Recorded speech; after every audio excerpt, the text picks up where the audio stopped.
पाकिस्तान में निढी चूंड हुजे या वरी आम इलेक्शन, हर भेरे चूंडूं तमाशो छो थियूं बणजनि?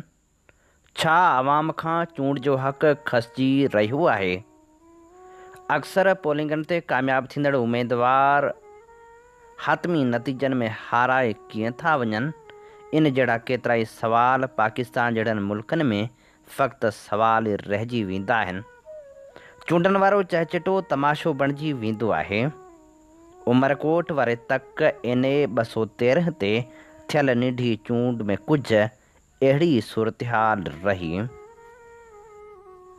PPMNA नवाब यूसुफ टालपुर जी वफ़ात सबबि ख़ाली थियल सीट NA 213 ते PP उमेदवार सबा टालपुर ऐं तहरीक इंसाफ़ तोड़े गॾियल जमायतनि जे उमेदवार लाल माली विच में मुक़ाबिलो थियो। गैर हतमी ऐं गैर सरकारी नतीजनि मूजिबि PP उमेदवार सबा टालपुर 1,64,788 वोट ऐं लाल माली 81,247 वोट खंया। ज़ाहिरी तरह तहरीक इंसाफ़ जो उमेदवार हाराए वियो आहे, पर उमरकोट वासी अॼु बि चवनि था त न हुन खटियो आहे। इलेक्शन मुहिम शुरू थियण खां वठी इलेक्शन ताईं हिन तक ते अजीब ग़रीब सूरतहाल रही। पीपल्स पार्टी जे अॻवान जी ॿोली इख़्लाक़ियात जा बखिया उढेड़ींदी रही। ठठोल ऐं तकबुर जो शिकार थी वियल अॻवाननि खे शायदि अॻुवाट इहो पतो पइजी चुको हो त मुखालफ़त में वोटर भले वधीक हुजनि, पर फ़तह वरी बि उन्हनि जी थींदी। PP उमेदवार जी कामयाबी जे लाइ जिते सॼी सिंध मां जियालनि खे घुरायो वियो, उते वोटरनि खां वधीक पुलिस बि नज़र आई।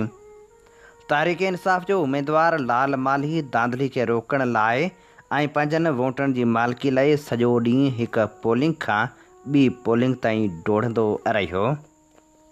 हूअं बि इहो सच आहे त जिते सॼी सारी सरकारी मशीनरी मुखालिफ़ हुजे, उते माण्हू हज़ारे कोशिशनि जे बावजूद बि हाराए वेंदो आहे। PP उमेदवार सबा टालपुर इद्दत में हुजण सबबि हिकिड़ो ॾींहुं बि वर्क न कयो। PP अॻवान तैमूर टालपुर ऐं ॿियनि जो वर्क वारो तरीक़ेकार बि ठठोल ऐं चिथर वारो ई रहियो।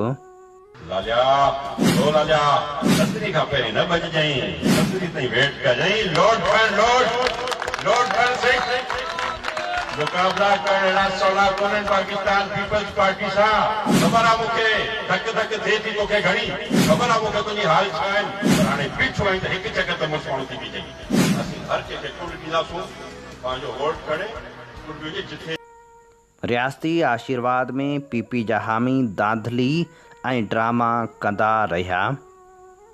वोट ॾियण लाइ ईंदड़ औरतुनि जी बि रस्ता रोक कई वई।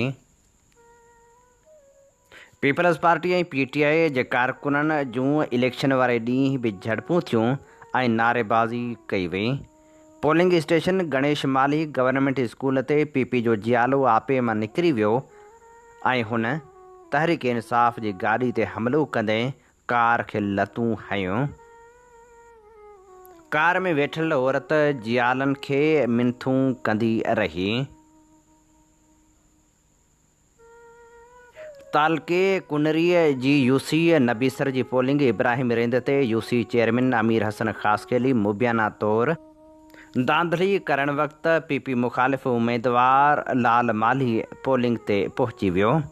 SSP एजाज़ शेख जी मौजूदगी में अपोज़िशन उमेदवार लाल माली ऐं UC चेयरमैन अमीर हसन ख़ासकेली विच में लफ़्ज़ी ॾे वठि थी। जॾहिं त लाल माली चवंदो रहियो त तूं मूं ते भले गोलियूं हलाए, पर धांधली करण न ॾींदुसि।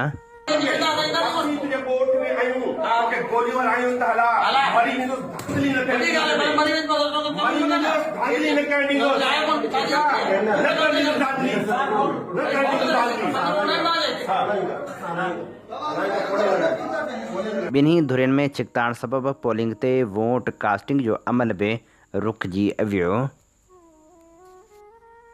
हमेशा वांगुरु इहा ॻाल्हि बि साम्हूं आई त हिन भेरे उमरकोट जे तक NA 213 ते थियल निढी चूंड में टर्न आउट शरह वोट कास्टिंग दौरान घटि रहियो।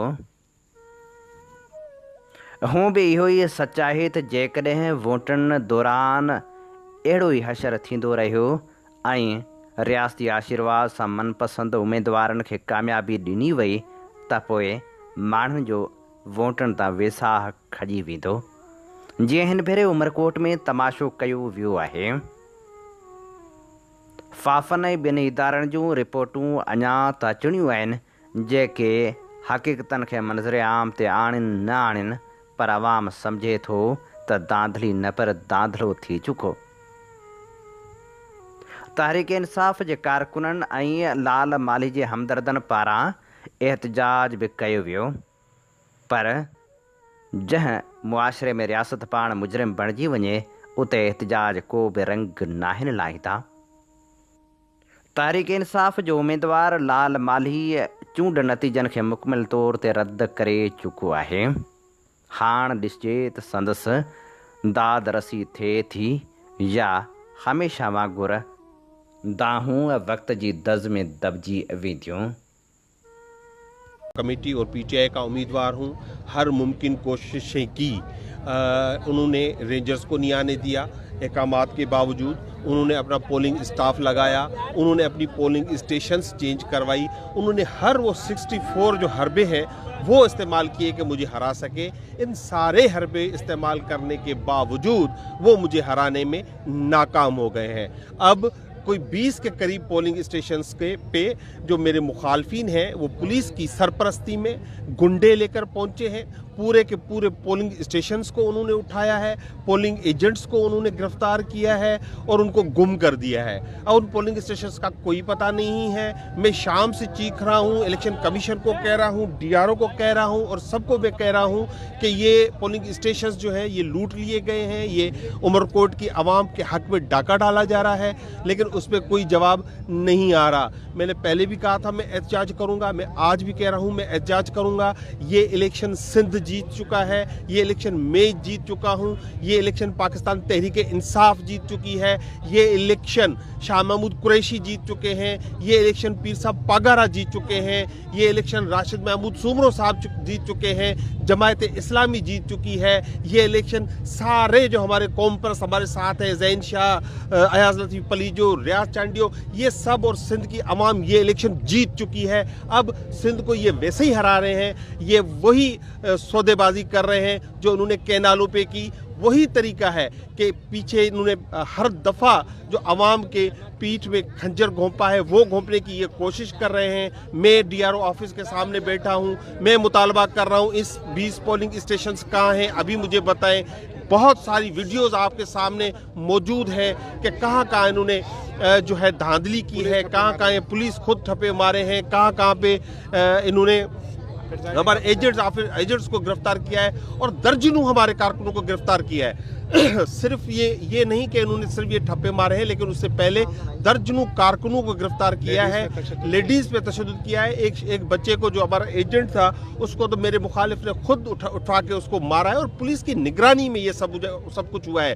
मैं इलेक्शन कमीशन आपसे सवाल पूछ रहा हूँ, मैं बार बार आपको कह रहा हूँ कि आपने रेंजर्स का कहा तो आपके इस हिदायत पर अमल क्यों नहीं हुआ? क्यों उमरकोट को हम सबको आपके कमीशन ने बार बार धोखे में रखा और कहा कि ये हो रहा है? क्यों स्टाफ जो है सेम एरिया के लगे जो खिलाफ कानून और खिलाफ ज़ाब्ता है, क्यों जो है आपने हर पोलिंग पे वो सिक्योरिटी प्रोवाइड नहीं की जो होना चाहिए थी? क्यों आपने एक दहशतगर्दी जो इन्होंने आज की है उसको अलाउ किया? क्यों आपने ये पुलिस जो ये एक बेगैरत किस्म के कुछ ऑफिसर, मैं सबका नहीं कह रहा, कुछ ऑफिसर वो ज़हनी तौर पर बीमार लोग हैं उनको यहाँ पे लगाया गया, गुलाम भी हैं और बीमार भी हैं ज़हनी तौर पर, उनको यहाँ पर लगाया गया कि वो उमरकोट के बच्चों पर जो पोलिंग एजेंट थे उन पे तशद्दुद करते, बेईमानी की उन्होंने और उनके बिहाफ पे की जो मेरे खिलाफ इलेक्शन लड़ रहे थे।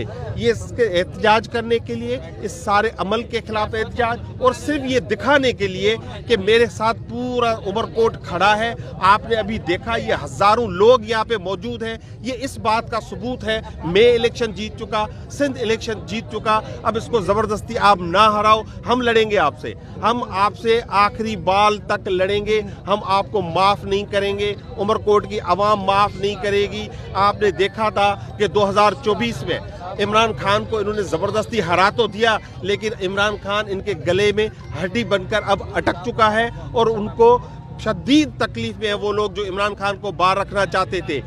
मुझे कोई एमएनए बनने का शौक नहीं। मैं पहले भी 2 दफ़ा एमएनए बन चुका हूँ, मैं अभी भी बन जाऊँगा रिजर्व सीटों पे अगर सुप्रीम कोर्ट का फैसला जो है वो इम्प्लीमेंट हो गया, क्योंकि मैं रिजर्व सीट्स में नंबर 1 पे हूँ। लेकिन ये सिंध की बात है, ये सिद्धू दरिया की बात है। ये जो चाह रहे हैं कि ये धांधली करके ये साबित करने की कोशिश करेंगे कि उमरकोट के अवाम सिद्धू दरिया पॉलिसी, सिद्धू दरिया पे कैनाल निकालने की पॉलिसी पर खड़े हैं, तो ये गलत है और हमको इंशाल्लाह गलत साबित करेंगे। और ये हमारा 9 बजे तक टोकन जो ये है जारी रहेगा। फिर हम जो है अपना आएंगे एडमिनिस्ट्रेशन से राब्ते में, इलेक्शन कमीशन से राब्ते में। हम इन पर अदम एतमाद करते हैं, लेकिन उसके बावजूद भी हम कोशिश करते रहेंगे।